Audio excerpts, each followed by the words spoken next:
चांद पर लैंडिंग करने जा रहे विक्रम चंद्रयान के सफल लैंडिंग के लिए सुजानगढ़ के भाजपा कार्यकर्ताओं ने उत्तराखंड से आए परिवेशक विधायक विनोद चमोली के नेतृत्व में उत्तर भारत के प्रसिद्ध तिरुपति बालाजी मंदिर सुजानगढ़ में पूजा अर्चना करके प्रार्थना की गई। इस अवसर पर चमोली ने बताया कि हमारे वैज्ञानिकों द्वारा कड़ी मेहनत से देश के करोड़ों लोगों की प्रार्थना रंग लाएगी। हम चंद्रयान पर लैंडिंग करने के लिए कामयाब होंगे। बता दें कि विक्रम लैंडिंग पर जुड़े वैज्ञानिकों ने दक्षिण भारत के तिरुपति बालाजी मंदिर में पूजा अर्चना की। इसी थीम पर सुजानगढ़ के तिरुपति बालाजी मंदिर में भाजपाइयों ने पूजा अर्चना की। कार्यालय में बैठक हुई, वहीं एक रूप से चुनाव लड़ने की भी बात कही। वहीं पहुंचे सुजानगढ़ के तिरुपति बालाजी मंदिर में, जहां पर भारतीय जनता पार्टी के कार्यकर्ताओं ने सफल लैंडिंग के लिए चंद्रयान पर भारतीय जनता पार्टी कार्यकर्ताओं ने पूजा अर्चना की। मंदिर के पुजारी ने पूजा अर्चना करें। इस अवसर पर भारतीय जनता पार्टी के पूर्व विधायक हमारा मेघवाल, मनभरी देवी प्रधान, संतोष मेघवाल प्रधान, नेता प्रतिपक्ष जयश्री दादी सहित अनेक कार्यकर्ताओं ने इस मिशन की सफलता के लिए कामना की। देश के लिए बड़ा गर्व का क्षण है कि हम चंद्रयान हमारा विक्रम है, उसका लैंडर आज हम चंद्रमा पर उतरेंगे और लगभग 6 बजे के लगभग उसको वहाँ पर लैंड करना है। तो उसकी सफलता के लिए आज पूरे देश के वैज्ञानिक जिस अभियान से जुड़े हुए हैं, तो तिरुपति बालाजी में जाकर पूजा अर्चना कर रहे हैं। मेरा सौभाग्य है कि मैं सुजानगढ़ में हूँ और यहाँ पर भी तिरुपति बालाजी का मंदिर है। तो सभी भारतीय जनता पार्टी से जुड़े हुए सभी कार्यकर्ता जनप्रतिनिधि अपनी शुभकामनाएँ देते हैं और वैज्ञानिकों को भावनाओं के साथ अपने आप को संबद्ध करते हुए पूरे देश को शुभकामनाएँ देना चाहते हैं।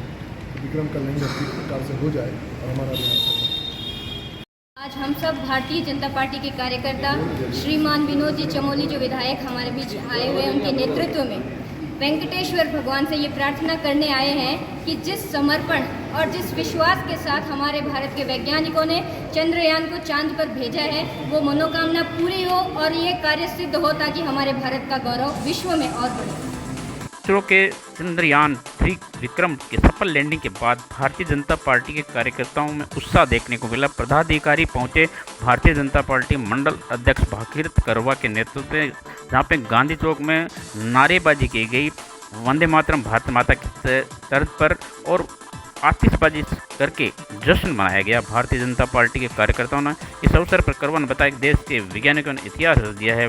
मोदी सरकार के नेतृत्व में लगातार तरक्की कर रहा है। भारतीय जनता पार्टी के कार्यकर्ताओं में जोश देखने को मिला, जहाँ पे आतिशबाजी करके खुशी का माहौल देखने को मिला। सुजानगढ़ के गांधी चौक में, जहाँ पर अनेक कार्यकर्ता मौजूद है। इस अवसर पर नेता प्रतिपक्ष जयश्री दादी ने कहा, जब धरती के साथ चांद पर भी तिरंगा फहरा दिया गया है, आज हमें बड़ी गौरव की बात है कि हमारे वैज्ञानिकों पर हमें नाज है। वैज्ञानिकों ने सफलता पाई और धरती से निकलकर चंद्रमा पे भी तिरंगा गर्व का पल है, गर्व अनुभव करने का पल है कि पिछली साल जो घर घर तिरंगा भारत में लहराया था, आज वो चांद पर भी हमारा तिरंगा लहराया है। तो सिर्फ और सिर्फ नरेंद्र मोदी जी के नेतृत्व में मैं समस्त भारतवासियों को, पूरे सुजानगढ़ वासियों को इस बात की बधाई देती हूँ कि जिस समर्पण से वैज्ञानिकों ने चंद्रयान को भेजा था, वो पूरी तरह से सफलता से वहाँ पे लैंड हुआ है और ये इतिहास का पल हम सब देख पाए हैं। ये सभी के लिए सौभाग्य की बात है। पुनः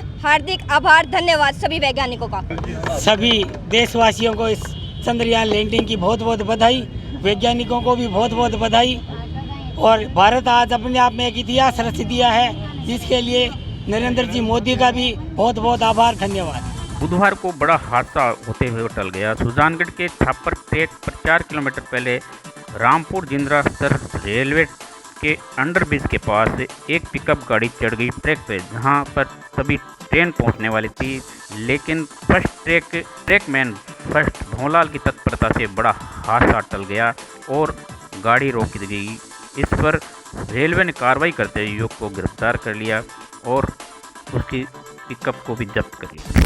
इस संदर्भ में रविंद्र सिंह रेलवे पुलिस ने जानकारी दी। मीडिया बंधुओं को धन्यवाद देना चाहूँगा कि इसके माध्यम से लोगों को जागरूकता हो और ऐसी घटना की पुनरावृत्ति नहीं हो।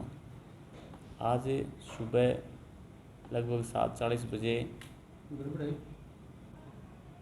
सुबह 7:40 बजे एक पिकअप RJ 23 GB 1110 जो खेतों से कोई बकरियां खरीदने के लिए वहाँ गया और इन्होंने शॉर्ट रास्ते के चक्कर में लापरवाही से रेल लाइन पार करने की कोशिश के अंदर गाड़ी का आगे का सिरा लाइनों में फंस गया, तो गाड़ी न तो आगे गई न पीछे गई, वहाँ फंस गई। इतनी देर में सवारी गाड़ी संख्या 14823 जोधपुर रेवाड़ी पैसेंजर मौके पर आई। मौके पर एक रेल कर्मचारी भंवरलाल जी वहाँ मौजूद थे, जिसने तत्परता को भांपते हुए तुरंत अपनी लाल झंडी दिखा करके गाड़ी को रुकवाया, जिससे एक बहुत बड़ा हादसा होने से बचाया गया। उसका बहुत बड़ा योगदान है, जिसने तत्परता दिखाते हुए अपनी सूझबूझ का परिचय देते हुए गाड़ी को तुरंत रुकवाया गया। बाकी एक गंभीर अपराध है, इसमें रेल द्वारा यात्रा करने वाले यात्रियों की सुरक्षा को जो न जानबूझ के लापरवाही से ऐसा करते हैं, तो ये गंभीर प्रवृत्ति में माना जाता है। इसमें 5 साल तक की जेल का प्रावधान है। और इसके मैटर में हम समय समय पर जागरूकता अभियान भी चलाते हैं, स्कूलों के अंदर भी कई बार जाते हैं, और आसपास के क्षेत्रों में जितनी भी जो पब्लिक रहती है, कोई चारागार या चरवाहा रहता है, उसको भी हम इस संबंध में ब्रीफ करते हैं। और आप लोगों से भी अनुरोध करते हैं कि ऐसी लोगों को जागरूकता आपके माध्यम से भी फैले, ताकि ऐसी घटनाओं की पुनरावृत्ति नहीं हो, रेल से दूर रहे। क्योंकि आजकल इलेक्ट्रिक की लाइनें भी हो गई हैं, तो उसमें क्या है कि बरसात के मौसम में करंट आने का भी खतरा रहता है। और वैसे भी रेल लाइनों से यदि दूर रहें तो बहुत अच्छी बात है, क्योंकि रेल तो देखो आजकल इलेक्ट्रिक चलने वाली हैं, और ये भी गाड़ियाँ तुरंत अपनी 110 की स्पीड के आसपास चलती हैं तो तुरंत आ जाती हैं। और ऐसी में बहुत ही गंभीर अपरिणामी घटना होने की संभावना रहती है। इसमें ये नहीं कह सकते कितने आदमियों की जान जा सकती है। बाकी इसमें ये क्रॉस हुई गाड़ी, वो वहाँ पर क्या कोई फाटक वगैरह था या क्या? उसमें रेल द्वारा अंडर ब्रिज बना हुआ था, लेकिन ये थोड़ी सी क्या है, शॉर्ट रास्ते के चक्कर में बहुत बड़ा गंभीर अपराध कर लेते हैं। और जिस जगह से क्रॉस हुआ वहाँ पर कोई सड़क थी या क्या? अंडर ब्रिज था, रेलवे अंडर ब्रिज, दोनों साइड में कच्चे रास्ते हैं और अंडर ब्रिज था। ये थोड़ी सी तत्परता दिखाते तो उससे थोड़ा साइड में जा कर के रास्ते से निकल सकते थे। रेलवे को सूचना किस तरह मिली कि भाई वहाँ पर गाड़ी फंसी हुई है? रेलवे मौके पर एक तो जो भंवरलाल जी ट्रैक मेंटेनर फर्स्ट थे, उन्होंने कंट्रोल को सूचना दी। इतनी देर में सवारी गाड़ी संख्या 14823 आ गई, तो उसके लोको पायलट और गार्ड ने भी कंट्रोल को सूचना दी, और यहाँ कंट्रोल के माध्यम से तुरंत सूचना, उसकी वीडियोग्राफी फोटोग्राफी भी यहाँ आई, जिस पर हम मौके पर पहुँचे। मौके पर कार्रवाई की गई, जिसमें आरोपी चालक में घटनाकारिक पिकअप दोनों को जब्त कर लिया गया है, ड्राइवर को अरेस्ट कर लिया गया है, और इस संबंध में जांच चल रही है। और अब आगे क्या कार्रवाई रहेगी इसमें? आगे इसमें मुकदमा कायम किया जाएगा। उत्तराखंड के विधायक विनोद चमोली, जो कि पर्यवेक्षक के रूप में सुजानगढ़ पहुंचे हैं, कार्यकर्ताओं से रूबरू हो रहे हैं।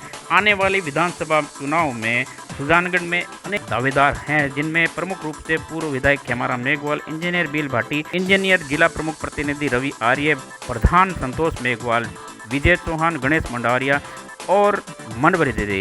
वहीं एडवोकेट राजेंद्र मेघवाल भी एडवोकेटों के साथ मिलकर अपनी दावेदारी के लिए विनोद चमोली विधायक से मिल चुके हैं। गौरतलब है कि अनेक दावेदार इस बार हैं सुजानगढ़ विधानसभा में भारतीय जनता पार्टी से चुनाव लड़ने के लिए।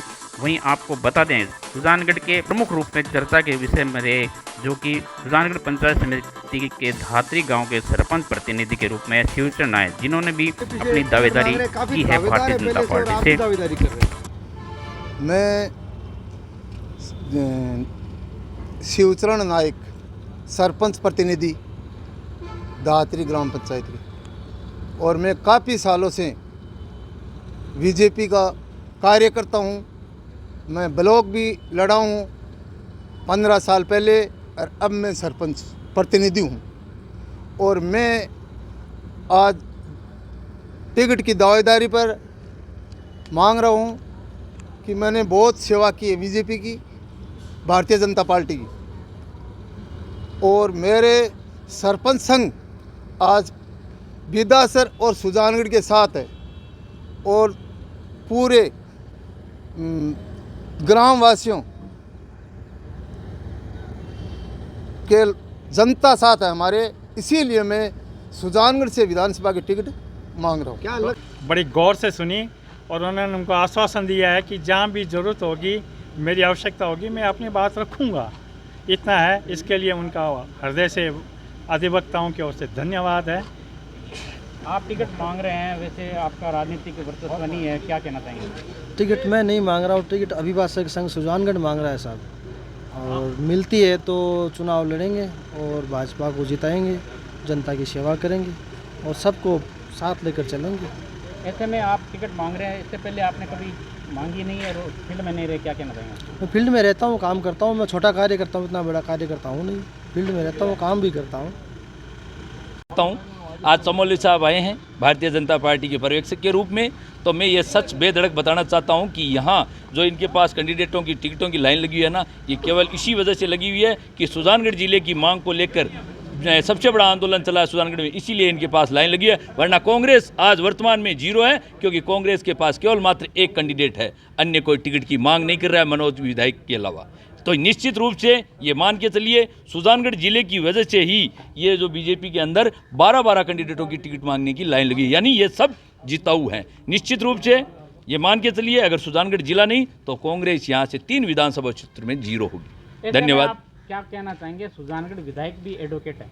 हाँ, मगर उसने प्रैक्टिस नहीं की है। यहाँ जो जनता के अंदर रहता है, जो जनता की आम नागरिक है, वो सुजानगढ़ में जो प्रैक्टिस करता है ना वकील, उससे जुड़ा हुआ होता है। विधायक मनोज जी मेघवाल ने चांदी की चम्मच से खाना खाया है, यहाँ हाथों से खाना नहीं खाया है। इसीलिए यहाँ का कैंडिडेट ऐसा होना चाहिए जो जनता से जुड़ा हुआ है। धन्यवाद। उत्तराखंड के विधायक विनोद चमोली हमारे बीच में हैं, जो कि उत्तराखंड के क्षेत्र है धर्मपुर से विधायक हैं और सुजानगढ़ में इस वक्त आए हैं। चुनावी माहौल भी है और भारतीय जनता पार्टी की प्रदेश कार्य समिति से जो मीटिंग हुई उसमें लगभग 200 विधायक पूरे राजस्थान में थे और सुजानगढ़ में पहुंचे हैं। हमारे बीच में विनोद चमोली, जिनका हम अनुभव लेंगे किस तरह का सुजानगढ़ का रहा, आपका क्या क्या कार्यकर्ताओं। तारीख से आज 23 तारीख हो रही है, सुजानगढ़ में हूँ। एक विधायक प्रवास का कार्यक्रम पार्टी ने बनाया है, उसमें सुजानगढ़ विधानसभा मुझे सौंपी है, तो बड़ा अच्छा अनुभव आ रहा है। एक तो कार्यकर्ता बहुत बड़ी संख्या में है, तो लगता है संगठन नीचे तक काफ़ी मजबूत स्थिति में है। और एक वातावरण यहाँ पर है, क्योंकि प्रदेश सरकार के खिलाफ में माहौल है, बहुत आक्रोश लोगों में है और एक वातावरण बन रहा है कि भारतीय जनता पार्टी की सरकार आ रही है और सुजानगढ़ से भी भारतीय जनता पार्टी जीती, ऐसा संकेत आ रहा है लोगों से जब बातचीत हो रही है। और उसके कुछ कारण भी हैं, क्योंकि सुजानगढ़ को जिला बनाने के लिए बहुत बड़ा आंदोलन यहाँ पर हुआ है। कांग्रेस ने वादा करने के बाद भी इसको नहीं किया, इसका लोगों में बड़ा आक्रोश है। किसानों में आक्रोश है, क्योंकि जो किसानों के लिए घोषणाएं हुई थी वो पूरी नहीं हुई। युवा परेशान है, क्योंकि सभी प्रतियोगी परीक्षाएं नकल की भेंट चढ़ गई। वो एक बड़ा इशू है जिससे लोग संज्ञान ले रहे हैं। ये जो महिला अपराध है, ये अपने आप में पूरे देश के अंदर राजस्थान नंबर 1 पर है और औसतन प्रतिदिन 17 बच्चियों के साथ यहाँ पर व्यभिचार होता है, अपराध उनके साथ होता है और सामान्य अपराध 20 का है। तो 17 और 20 को अगर हम जोड़ देंगे तो 37 लोगों के साथ प्रतिदिन यहाँ पर अपराध होता है। जो क्राइम इंडेक्स है उसमें हिंदुस्तान में सबसे ऊपर राजस्थान आता है। तो ये कुछ बहुत महत्वपूर्ण चीज़ें हैं, मुद्दे हैं जिन पर कि राजस्थान की जनता आंदोलित है और इंतज़ार में है कि कब चुनाव आए और कब हम कांग्रेस सरकार को हटाएं और भाजपा की सरकार लाएं। क्योंकि लोग साथ साथ ये भी कहते हैं कि जो भाजपा की पिछली सरकार थी उसके समय काम ठीक हुआ है और आज भी उस सरकार को याद कर रहे हैं। तो मेरा ऐसा विश्वास जगता है कि आने वाले समय में यहाँ पर सुजानगढ़ में भारतीय जनता पार्टी का कमल खिलेगा और राजस्थान में भाजपा की सरकार आएगी। जिस तरह से आपके पास काफ़ी टिकट चाहने वाले, टिकट मांगने वाले भी आ रहे हैं और किस तरह से नज़र से देखते हैं, कितने कैंडिडेट आ चुके हैं आपके पास? देखिए, मैं इसको एक शुभ संकेत मानता हूँ, क्योंकि हारने के लिए कोई टिकट नहीं मांगता है, जीतने के लिए लोग टिकट मांगते हैं। और जिस तरह सामान्य कार्यकर्ता भी टिकट की आस लगाए हुए हैं, तो दो बातें अपनी समझ में आती हैं कि एक सामान्य कार्यकर्ता भी कल विधायक हो सकता है, ये सिर्फ भाजपा में ही संभव है। दूसरी बात, लोगों को जीत की उम्मीद है, तो उनको लगता है कि इनके प्रकार अगर टिकट मिल जाता है तो हम निश्चित तौर पर जीत रहे हैं। तो ये भी एक शुभ संकेत जाता है कि इसका मतलब सुजानगढ़ में भाजपा की स्थिति मजबूत है और कांग्रेस कमजोर स्थिति में है। और कुछ कहना चाहेंगे सुजानगढ़ का लोगों से मिलना है, कैसा लगा? नहीं, अभी तो मुझे 3-4 दिन हुए हैं और अगले 3-4 दिन में और यहाँ पर हूँ। तो एक बार मैं सभी जगह घूम रहा हूँ, मैं लगभग सभी मंडलों में जा रहा हूँ और दूरस्थ क्षेत्रों में भी जा रहा हूँ, और मात्र कार्यकर्ताओं से नहीं तो मैं आम जनता के बीच में भी जा रहा हूँ। तो एक बार उनसे सारा फीडबैक आ रहा है, तो फाइनली जो उसका जिस्ट होगा, जो मुझे समझ में आता है, तो बैठेंगे आपके साथ जाने से पहले एक बार, और पूरा विषय है। जिस तरह से आप देवभूमि से आते हैं, आपका क्षेत्र देवभूमि से है, और आप की थोड़ी सी राजनीतिक जो यात्रा है उसके बारे में बताएं। देखिए, मैं उत्तराखंड का नागरिक हूँ स्वाभाविक तौर पर, और देहरादून मेरी कर्मभूमि है। वहाँ पर मैं 88 में सभासद बन गया था, 87-88 में। उसके बाद 97 में उस नगर पालिका परिषद का, जो वर्तमान में नगर निगम है, उसका चेयरमैन रहा। नगर निगम अपग्रेड हुआ, फिर मैं 2 बार एज ए मेयर वहाँ पर रहा, और मेयर काउंसिल का ऑल इंडिया लेवल पे एक संगठन हमारा है, उसका मैं अध्यक्ष रहा काफ़ी लंबे समय तक। तो अभी तक 6 चुनाव मैंने लड़े हैं, और जनता के आशीर्वाद से 6 चुनाव जनता ने मुझे जिताए हैं। और मुझे एक बात की बड़ी खुशी है कि मैं द्रोण नगरी देवभूमि से आया हूँ, और जब मुझे पता चला कि सुजानगढ़ भी द्रोण नगरी नाम से भी जाना जाता है, क्योंकि यहाँ पर मंदिर है जहाँ पर गुरु द्रोणाचार्य जी ने तपस्या की थी, तो मैं गुरु द्रोणाचार्य जी के स्थान से आकर फिर उनकी तपस्थली में आया हूँ। तो मैं बड़ा आनंदित हूँ यहाँ आकर। मुझे लग भी रहा है कि जैसे कोई अंतर नहीं दिखाई पड़ रहा मुझे देहरादून और सुजानगढ़ में। वैसे लग रहा मैं अपने ही क्षेत्र में घूम रहा हूँ, और चुनाव कोई भी लड़ेगा, लेकिन ऐसा लग रहा है जैसे मेरा चुनाव हो रहा है। मैं उसी प्रकार से बड़े आनंद भाव के साथ में काम कर रहा हूँ, और कार्यकर्ता भी उसी तरह से। सब आपने देखा होगा कि बड़ा यहाँ पर था कि भाई एका कैसे होगा, सब लोग एक साथ मिलकर चले। आज आप देख रहे हैं सब लोग मेरे साथ बड़े आनंद भाव से काम कर रहे हैं, और पार्टी को आगे बढ़ा रहे हैं। ये थे हमारे बीच में ऐतिहासिक विधायक जो कि लगातार जीते हैं उत्तराखंड के धर्मपुर क्षेत्र से, जहाँ पर इन्होंने बताया कि सुजानगढ़ में अनेक टिकटार्थी भी हैं जो कि जिनको एक मंच पे लाया हूँ, एक मंच से टिकट के लिए जो मांग कर रहे हैं उनके साथ हूँ, और कार्यकर्ताओं के बीच में हूँ। और लगातार मैं ये दावा करता हूँ कि भारतीय जनता पार्टी है जो मजबूती के साथ चुनाव लड़ेगी और मजबूती के साथ चुनाव जीतेगी। शैलेंद्र लाटा, सुजानगढ़। सुजानगढ़ के निकटवर्ती कस्बा छापर के पास रामपुर देवानी तक सड़क का निर्माण कार्य चालू है, लेकिन वन विभाग ने सड़क का निर्माण रुकवा दिया, जिस पर ग्रामीणों में रोष कायम हो गया। मामले की प्राप्त जानकारी के अनुसार वन विभाग का कहना है कि जहां सड़क बन रही है वह जमीन वन विभाग की है। ग्रामीणों का आरोप है कि वन विभाग जानबूझकर सड़क के निर्माण में रोड़ा अटका रही है। सूचना पाकर विधायक रतनगढ़ अविनेश महर्षि पहुंचे मौके पर, जहां पे ग्रामीणों के बीच में बातचीत की। जिला कलेक्टर और डीएफओ से फोन से वार्ता करके उच्चाधिकारी से बातचीत करके उचित समाधान के लिए निवेदन किया और अवगत करवाया समस्या से। सरकार को बताया कि ग्रामीण क्षेत्र की जनता वोट का बहिष्कार नहीं करें, बल्कि भाजपा को वोट देकर सहयोग करें। केंद्र की भाजपा सरकार से केंद्रीय मंत्री नितिन गडकरी से मिलकर सड़क निर्माण करवाया जाएगा। इस मौके पर विधायक से बातचीत करते हैं क्षेत्रीय वन अधिकारी उमेश भगतिया, सरपंच प्रतिनिधि कर्णी सिंह भी मौजूद, जिसमें कर्णी सिंह सरपंच ने बताया कि रोड का बारा का मान फॉरेस्ट डिपार्टमेंट हूँ, PWD हूँ, बातचीत कर रहे हैं, लेकिन माना कोई स्थायी समाधान ये लोग को नहीं बता रहा। कभी तो कह रहे हैं कि PWD के द्वारा कोई कागज़ को मिला, कभी कह रहे हैं फॉरेस्ट के द्वारा कोई कागज़ को मिला। तो मैं दोनों अधिकारियों बातचीत कर ली और बहुत परेशान हो रहे। विधायक साहब हूँ निवेदन करिएगा साहब, आज की समस्या है गांव की, बहुत बड़ी समस्या है। तीनों गांव मांगा है, सुरवास है, सुजानगढ़ है, गुलेरिया है, छापर है। तो विधायक साहब ने कहता है हाथी वहाँ रवाना हो रहा, माँ के मौका पर आ गया, तो माँ को बहुत बड़ा धन्यवाद दूँ। और ये अभी सगला डिपार्टमेंट बात करी है और जल्दी यहाँ को समाधान करना को विचार विमर्श कर रहे हैं। मामला है 10 महीने हो गए इस मामले को।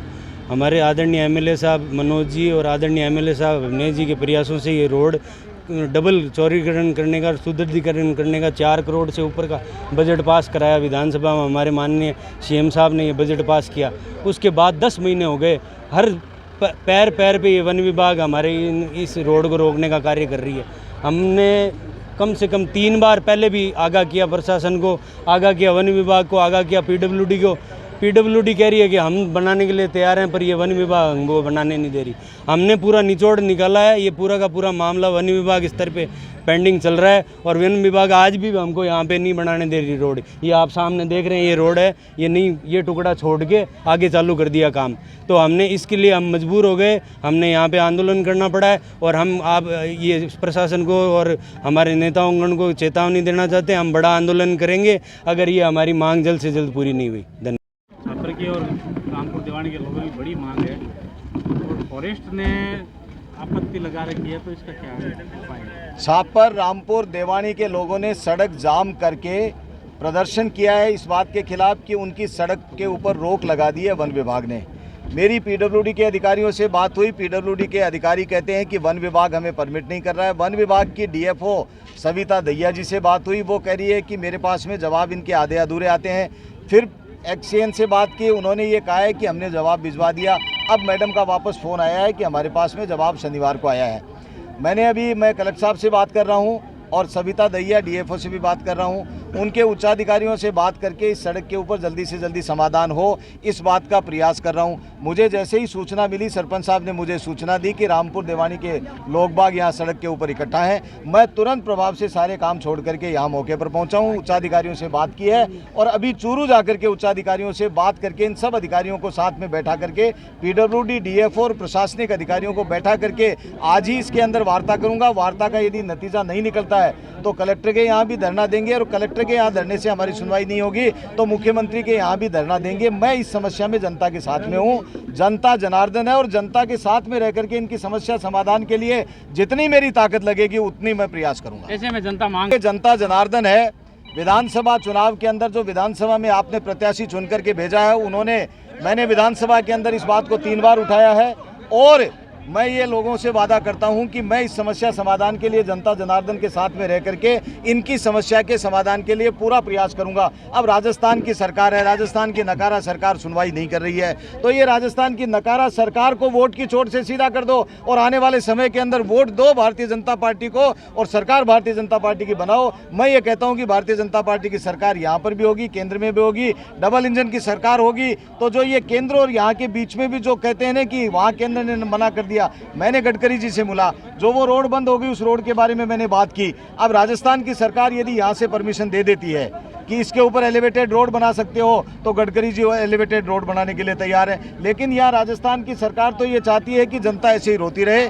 जिस दिन राजस्थान की सरकार यहाँ पर भारतीय जनता पार्टी की आएगी उसके बाद में केंद्र की सरकार निश्चित रूप से भारतीय जनता पार्टी की आ ही रही है। दोनों सरकार मिलकर के उस समस्या का समाधान भी करेंगे और उससे पहले ये समस्या का समाधान तो मैं अधिकारियों से बात कर रहा हूं, मैं 1-2 दिन के अंदर इन सब लोगों को बताऊंगा कि इसके बारे में क्या प्रोग्रेस हुई है। भाई देखिए, मेरी जितनी ताकत है, जितनी कोशिश है, वो सब कोशिश लगा करके इस समस्या का समाधान करने के लिए प्रयास कर रहा हूं।